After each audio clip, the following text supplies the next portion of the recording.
El mundo se encamina hacia un nuevo orden internacional marcado por el reparto del globo en esferas de influencia. La reciente intervención de Estados Unidos en Venezuela confirma la intención de Washington de asumir el control absoluto del continente americano, y el presidente Trump tiene ya la mirada puesta en sus próximos objetivos. If we don't take Greenland, Russia or China will take Greenland. And I am not going to let that happen. Con Estados Unidos retirándose de multitud de organismos globales y rechazando el principio del multilateralismo en las relaciones internacionales, se abre paso a una nueva era en la que las grandes potencias dictarán el devenir del planeta. ¿Se sumarán Rusia y China a ese reparto del mundo impulsado por Trump?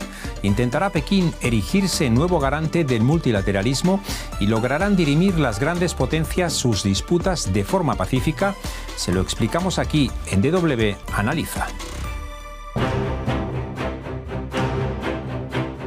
La captura de Nicolás Maduro en Venezuela el pasado 3 de enero vino a confirmar que Washington está dispuesto a cumplir su amenaza de ejercer un mayor intervencionismo en la región, tal y como ya avanzó Donald Trump tras su toma de posesión hace ahora justo un año, y como quedó reflejado en la nueva estrategia de seguridad nacional estadounidense publicada en diciembre. El objetivo central de Washington es ejercer la hegemonía en el hemisferio occidental, y así ha venido demostrándolo en los últimos meses. Antes de Venezuela, la administración Trump puso al Canal de Panamá en la diana.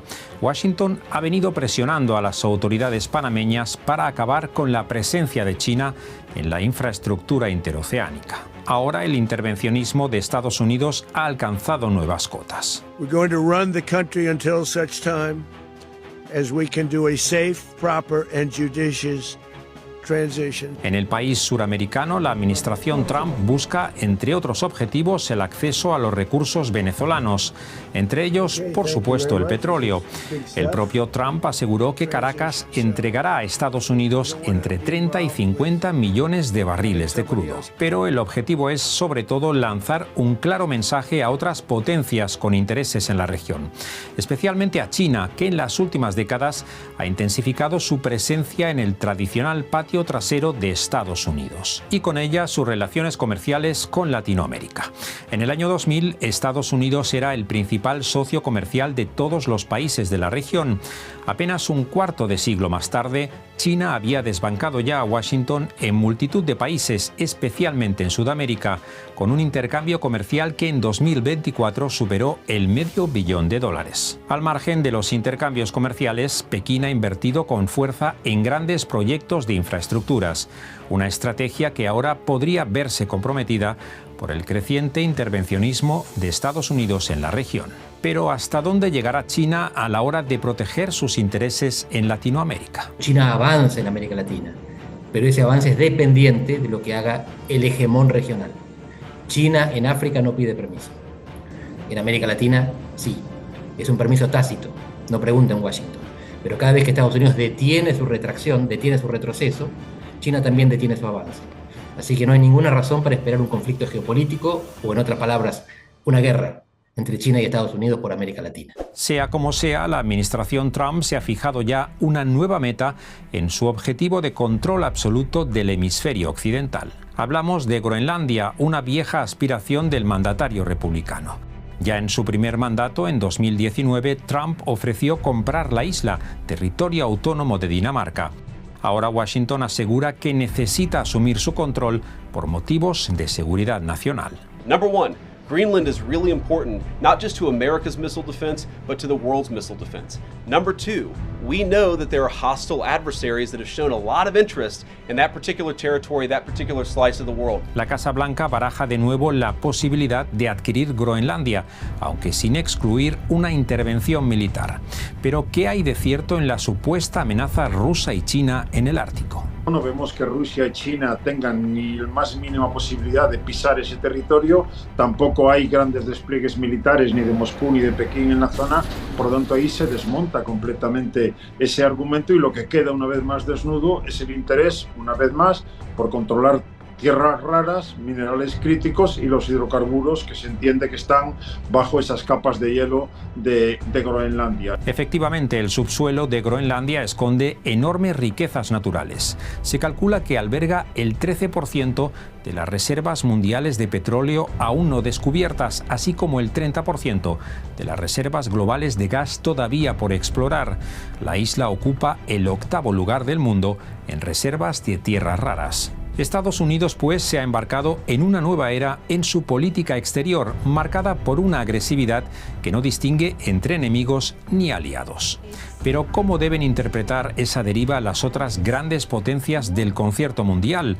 ¿Está Trump invitando a Rusia y China a repartirse el mundo con Estados Unidos en esferas de influencia? Rusia no parece que se la vaya a jugar por Venezuela y que por lo tanto aceptaría que el continente americano efectivamente es zona de influencia de Estados Unidos, pero de esa misma manera podríamos suponer que Ucrania, que si entra dentro de la zona de influencia de Rusia, pasaría a manos de Moscú de un modo completo o solamente parcial, y del mismo modo que China tendría las manos todavía más libres para poder controlar Taiwán. En una reciente entrevista en The New York Times, Trump dejó en manos del presidente chino cualquier posible acción sobre Taiwán.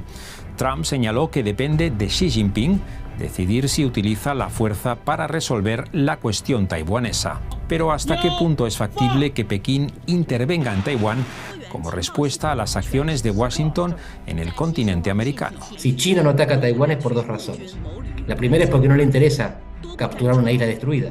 Necesita lo que hay arriba de la tierra, no la tierra, como es el caso de Rusia en Ucrania, que lo único que quiere es territorio, no le importa si arriba la tierra está arrasada.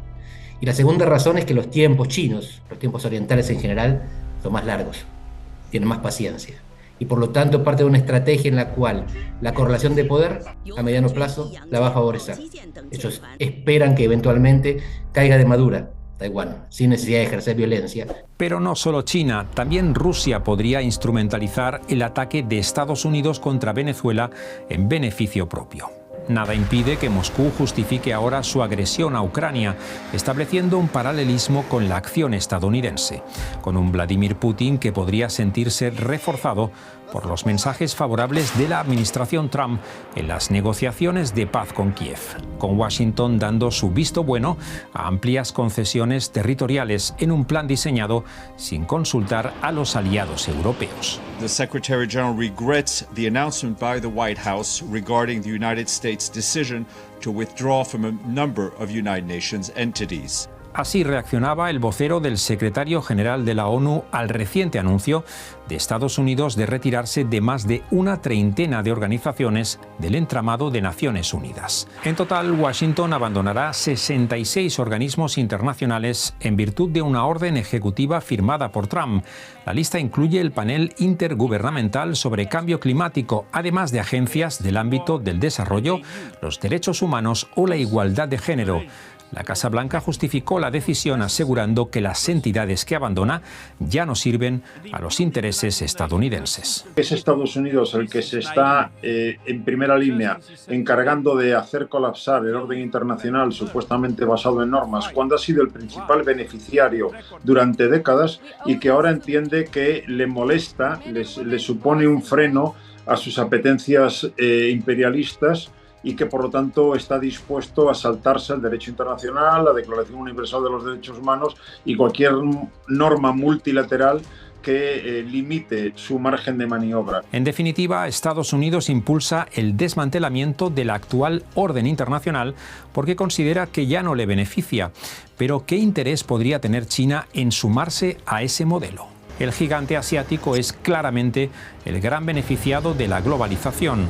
Compitiendo con las normas impuestas por Estados Unidos, ha logrado erigirse en el gran aspirante a convertirse en la futura potencia hegemónica.